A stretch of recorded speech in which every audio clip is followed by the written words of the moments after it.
To a little girl and her family demanding justice. It was just 1 year ago that the 7-year-old was slashed in the throat at a Detroit park.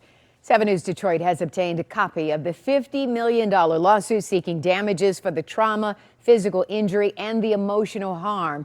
The man charged in the attack is due back in court later this week. We talked to the victim days after the attack last year. Her account was chilling. Walking to me like that, and one hand was at nothing, and he just pulled my head up. The other thing was a pocket knife, and then he just slid the knife on my throat. Well, now 7 News Detroit reporter Ruta Olsanaida is following up and showing us just how challenging the last year has been for this child and her family.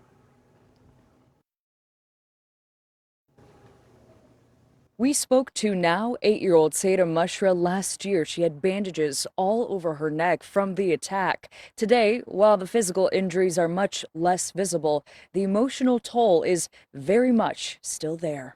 When I sleep, I feel like the guy is coming back for me, and I feel like when I wake up, somebody would try and break in our house. It has been a long year for Saida Mashrah.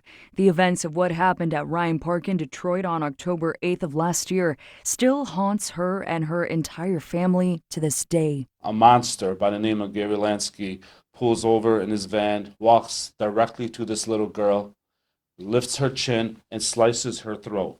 On Wednesday, Nabi Ayad of Ayad Law filed a $50 million lawsuit on behalf of Saida, her mother, and her grandmother. The lawsuit states the suspect, 74-year-old Gary Lansky, inflicted physical injury, emotional distress, and trauma that continues to plague the family.